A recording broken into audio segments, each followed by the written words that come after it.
Welcome to AP Social Studies Class 10. Chapter 1 India Relief Features. In the previous video, we have seen the location, Indian Standard Time, geological background of India. In this video, we will learn about the Himalayas, the major physical divisions of India. This is Vaikunta Rao, PGT Economics, APMS, Peramali, Vizianagaram District.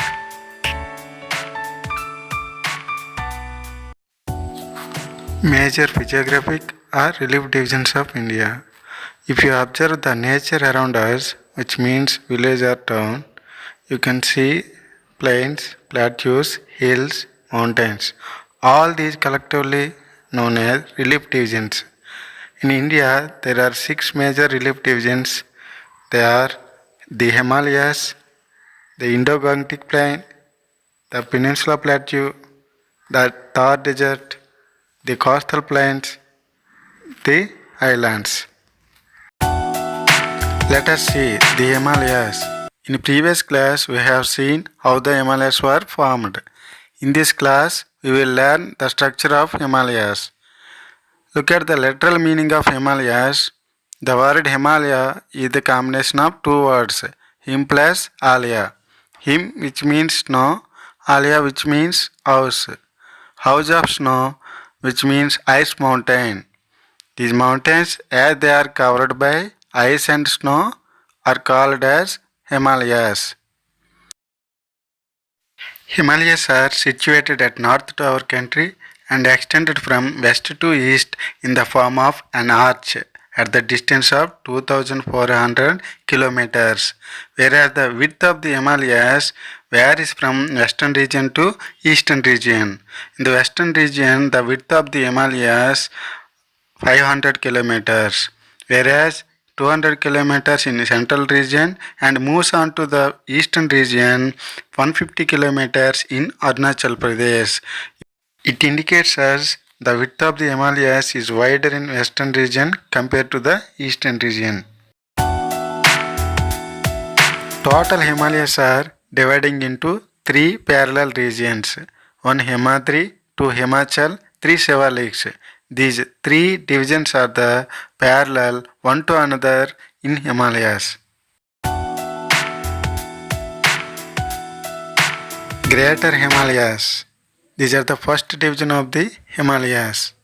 The northernmost range of the Himalayas are known as Greater Himalayas or Himadri. These Greater Himalayas are composed of snow and ice cover. You can find glaciers in this region. When the glaciers receiving the sunlight, the glaciers getting melt, then water flow in the form of perennial rivers. Then they become source for the perennial rivers like Indus, Ganga, Brahmaputra. You can see the highest peaks in the world in this region like Mount Everest, K2 Nanga Parbat, Kanchenjunga. They have different heights. On an average, the height of the Himadri is 6,100 meters from the mean sea level. Let us see the second division of Himalayas, that is Himachal. These are the ranges or portion south to the Greater Himalayas are known as Lesser Himalayas or Himachal. These ranges composed of rugged relief and highly compressed rocks due to the collision between Indian plate and Eurasian plate during the formation of Himalayas. These ranges have different heights from 3,700 meters to 4,500 meters from mean sea level. They can find the important ranges like Pir Pinjal, Mahabharat ranges in Himachal portion in the Himalayas. In Himachal, you can see the famous valleys like valleys of Kashmir, Kangra Valley in Himachal Pradesh, Kulu Valley in Himachal Pradesh, Makdak Tempe Valley in Meghalaya. Himachal has the famous hill stations like Shimla in Himachal Pradesh, Mussoorie in Uttarakhand, Nainital in Uttarakhand, Ranikhet in Uttarakhand. Tourists are visiting these places mainly in summer season. All the ranges in Himachal are covered by evergreen forests because of the perennial rivers in Greater Himalayas flows down to the Lesser Himalayas and supply the water throughout the year. That's why the forests in the Lesser Himalayas never dry up and become evergreen forests. Look at the third division of the Himalayas, Shivaliks. Southernmost range of the Himalayas are known as Shivaliks. These are situated at the south of the Lesser Himalayas. Shivaliks have the width in between 10 to 50 kilometers. The height of the Shivaliks is in between 900 to 1100 meters from the mean sea level. Shivalik ranges are called with different names in different regions.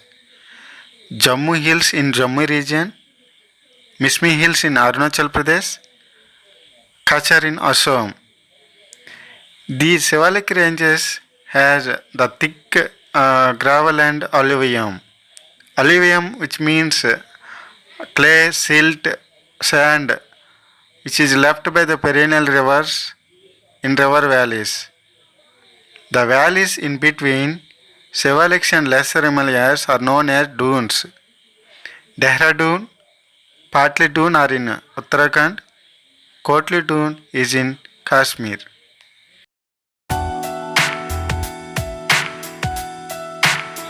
Let us see Purvanchal Hills, which are known as Purvanchal Hills.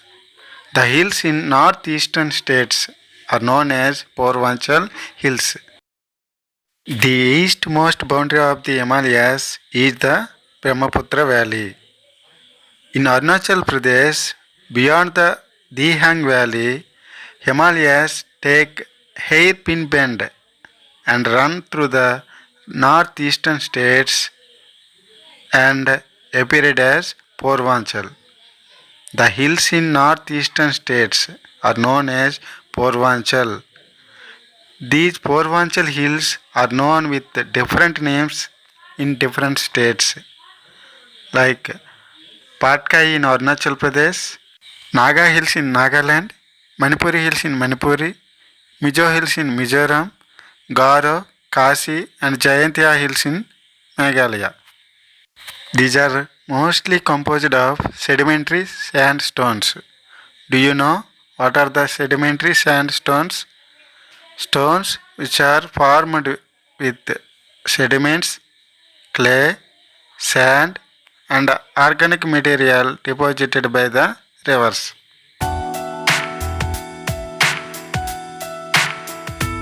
Advantages of Himalayas. Having Himalayas at northern region to our country, what are the benefits, advantages, positives we receive? Let us see. Himalayas act as barriers to the cold winds which are blowing from the Central Asia towards equator. Due to the higher elevation of the Himalayas, cold winds are blocked and stopped there and not allowed them to enter into our country. Himalayas provide the monsoon type of climate to our country.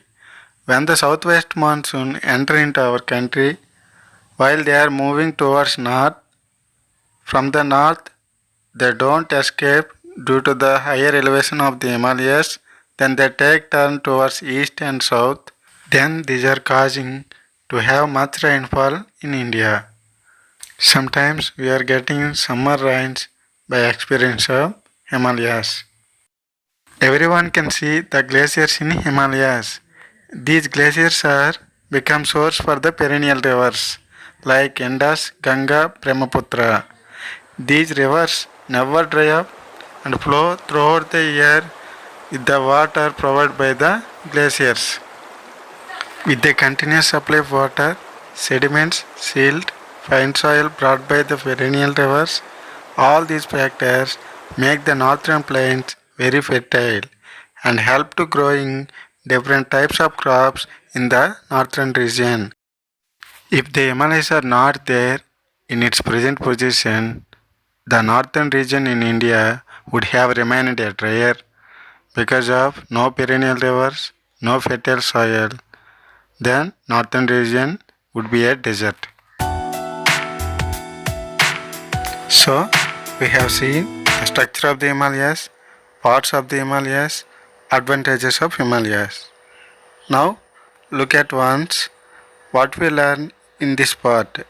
There are 6 major physical divisions in India: the Himalayas, Indo-Gangetic Plain, Peninsula Plateau, Thar Desert, coastal plains and islands.